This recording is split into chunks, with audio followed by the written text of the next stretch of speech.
What is up, friends? Takeover peeps, random person come across this video, however you got here, I'm happy to have you. Today I'm doing something completely different to add to the channel. We all grew up, well, we didn't all grow up at the same time. A lot of us grew up at the same time, growing up on a show called Reading Rainbow. Well, I always thought it might be fun to, have my own little story time going on. Actually, if you dig through the archives of YouTube, there is an old video of me presenting as my kind of solo duo band thing, Shake It Up, reading the exact story I'm going to read today. We're going to have a story time with this book again today, because this is actually one of my favorite books, and it is also a Reading Rainbow selection, which is where I found out about it. But how do you feel about having a little story time with me, your non-LeVar Burton? You're the LeVar Burton of the sports card world, except we're not talking about sports cards today. Anyways, we're going to read Eileen Christelow's The Robbery at Diamond Dog Diner. Like I said, a Reading Rainbow selection. Let's get into it. All right, class, I'm going to need silence from all of you, but you can talk in the comments. There were diamond robbers in town. Glenda Feathers heard the news on the radio just as she was about to deliver her eggs to the Diamond Dog Diner. "Oh my goodness," she said. "I must warn Lola and Harry."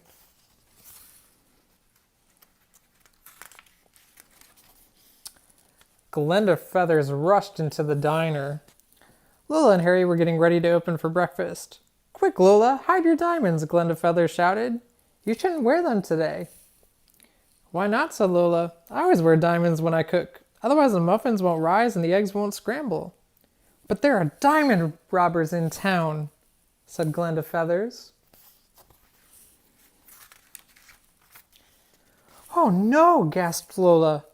"Don't worry," said Harry. "We'll lock your diamonds in the safe." "Don't do that," said Glenda Feathers. "That's the first place a robber would look." "Do you have a better idea?" asked Harry. "The eggs," said Glenda Feathers. "Poke a hole in the tops and the bottoms of the eggs. Blow out the yolks and whites, unstring the diamonds, and stick them through the holes." "What then?" asked Lola. "Cover the holes with white glue and put the eggs in the refrigerator," said Glenda Feathers. "No one will ever guess." "This sounds like another of your feather-brained ideas," groaned Harry. "I like it," said Lola. So the diamonds were safely hidden by the time the first customers arrived for breakfast.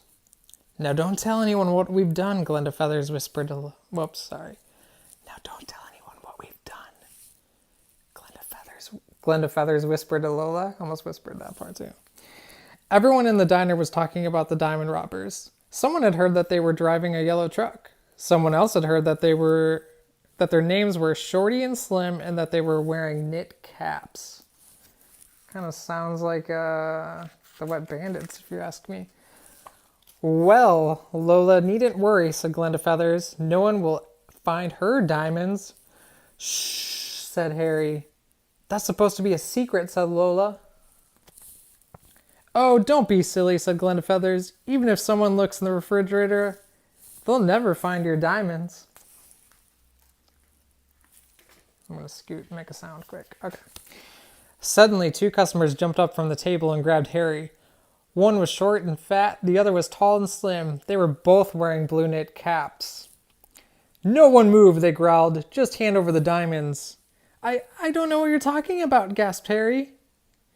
"It's the diamond robbers," squawked Glenda. "It's the diamond robbers," squawked Glenda Feathers. There, I adjusted the voice. You see that on the fly? That's some Reading Rainbow stuff. "Let go of my husband," shouted Lola. The robbers tied everyone up with a long rope. Then they opened the refrigerator. "But how did they guess?" Whispered again. But how did they guess?" whispered Glenda Feathers. You talk too much, whispered Lola. "I don't see any diamonds in here," said Shorty. "Let's just take the refrigerator and get out of here," said his partner. "We can look for the diamonds later." But when they tried to move the refrigerator, the door swung open. Several eggs fell to the floor. "Look at this broken egg," said Shorty. "It's got diamonds in it." "What kind of bird would lay an egg like that?" Slim whistled. The only bird around here is that blabbermouth chicken, said Shorty. Maybe we should take her with us.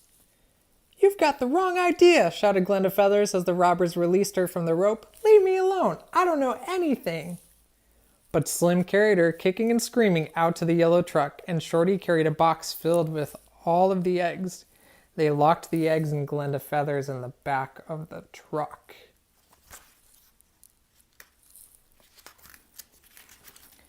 As the truck raced out of the parking lot, Glenda Feathers pounded at the back window. Help, she screamed. Don't let them take me away.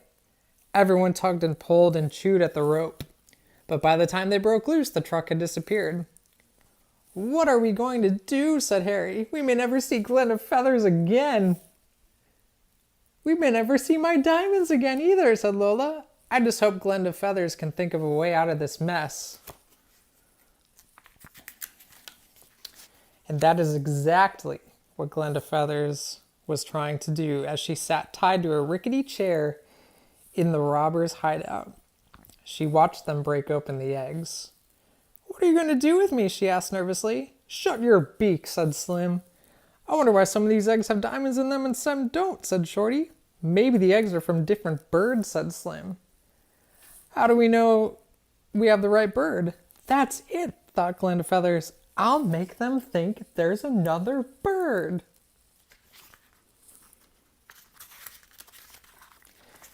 You don't have the right bird, said Glenda Feathers. She talks too much, said Slim. Stuff her in a sack. I won't say another word, cried Glenda Feathers. I won't even tell you how to find her. How to find who? Asked Shorty. The bird who lays the eggs with the diamonds in them, said Glenda Feathers. You better tell us how to find her or you'll be a barbecued chicken, said Shorty. Oh no, shrieked Glenda Feathers. A tear rolled down her cheek. I think she'll deliver her eggs to the diner at dawn tomorrow, but she said quickly, I should call Lola and Harry to make sure. It's a trick, said Slim. This bird is too dumb to play tricks, said Shorty. When the phone rang at the Diamond Dog Diner, Harry and Lola answered together. Glenda Feathers, they gasped. Where are you? Listen carefully, said Glenda Feathers. You know that chicken with the diamond eggs? What are you talking about, said Harry. Someone wants to meet her, said Glenda Feathers. Can you make sure she delivers her eggs at dawn tomorrow? I think Glenda Feathers is trying to tell us something. Whispering again. I think Glenda Feathers is trying to tell us something, whispered Lola. Say the chicken will be here. But we don't know any other chickens, Harry said to Lola after he hung up the phone. So how can we have a chicken here tomorrow at dawn? You'll see, said Lola. Early the next morning before dawn, a yellow truck parked down around the corner from the Diamond Dog Diner. Slim and Shorty were in the cab. Glenda Feathers sat tied up between them. One cluck from you and it's all over, said Slim. Just then a strange-looking chicken walked up to the diner with a basket of eggs. There she is, whispered Glenda Feathers. Got it that time. But that chicken has furry feet, said Slim. All diamond-laying chickens do, said Glenda Feathers. Slim and Shorty quickly shoved Glenda Feathers into the back of the truck. Are you going to let me go? She asked. We'll talk about that later, they said. They locked the door, then they followed the chicken into the darkened diner. Suddenly the lights went on. Lola and two policemen jumped up from behind the counter. We've got you, they yelled. The chicken whirled around. Surprise, said Harry as he pulled off his mask. We were tricked, shouted Shorty and Slim. The policeman handcuffed Shorty and Slim and took them away while Harry and Lola searched the yellow truck for Glenda Feathers. All they found in the front was a bag of chocolates. My favorite kind, said Lola. She popped several into her mouth. Just then, a faint cry came from the back of the truck. It's Glenda Feathers, said Harry. He and Lola rushed to unlock the back door. Am I safe? Cried Glenda Feathers. Did you catch the robbers? Where are my diamonds? Asked Lola. You've already found them, said Glenda Feathers. What do you mean? Asked Harry. I had another wonderful idea, said Glenda Feathers. When the robbers wanted to hide the diamonds again, I suggested dipping them in melted chocolate. They're right in that bag. But I just ate some, groaned Lola. Oh dear, said Glenda Feathers. Then she smiled. Well, at least no robbers will ever find those diamonds. Peace and love. Hope you enjoyed that.